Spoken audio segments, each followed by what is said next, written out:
Working president KTR, TDP జాతీయ ప్రధాన కార్యదర్శిగా ఉన్నటువంటి లోకేష్ కూడా ఇద్దరు రాజకీయంగా ఒకే రకమైన సమస్యను ఎదుర్కొంటున్నారు. అప్పుడు కేసీఆర్, ఇప్పుడు చంద్రబాబు, ఈ ఇద్దరు చంద్రులు కూడా తమ రాజకీయ వారసుల ప్రకటన విషయంలో ముందడుగు వేయలేని పరిస్థితుల మధ్య చిక్కుకున్నారు.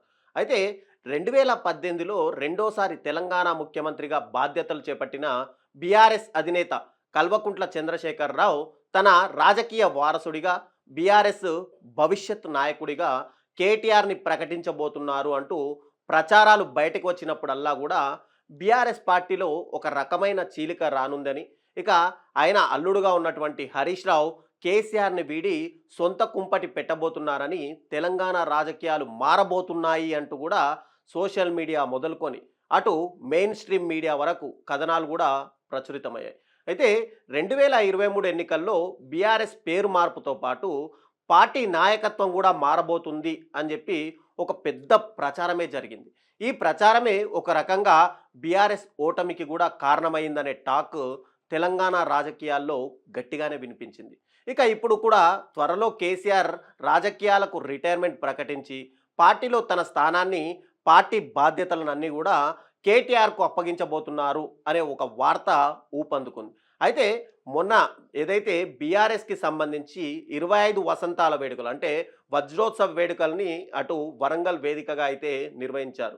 అయితే ఈ వేడుకల్లో కేసీఆర్ ఆ దిశగా పార్టీ క్యాడర్ను ఉద్దేశించి ఒక ప్రకటన చేస్తారు అని చెప్పి అందరూ కూడా ఆసక్తిగా గమనించారు. అయితే కేసీఆర్ మాత్రం ఆ ప్రకటనతో పార్టీలో ఏదైతే మొదలవుతాయో అంతర్గత విభేదాల దృష్ట్యా రాజకీయ వారసుడిపై ఎలాంటి ప్రకటన చేయకుండానే ఆ బహిరంగ సభని ముగించేశారు.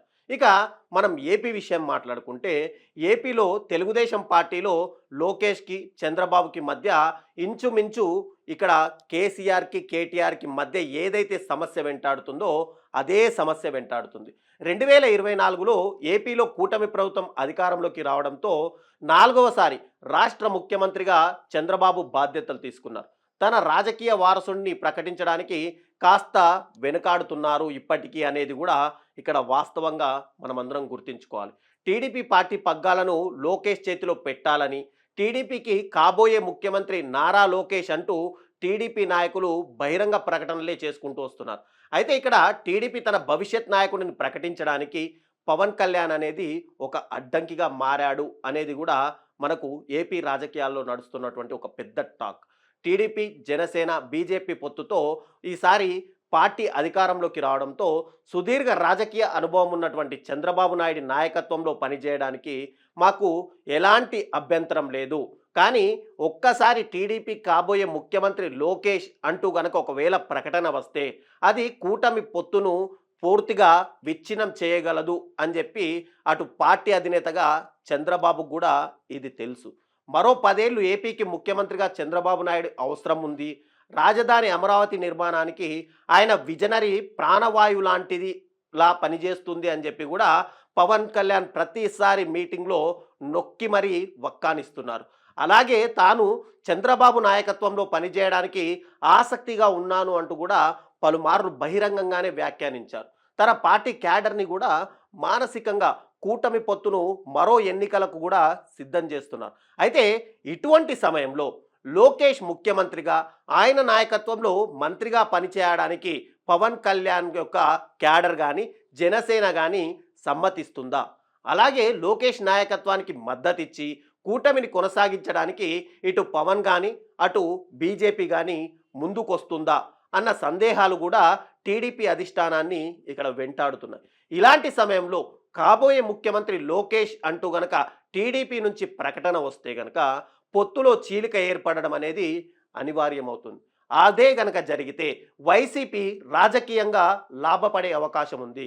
ఇది ఇరు పార్టీలకు కూడా అత్యంత ప్రమాదకరమైన విషయం.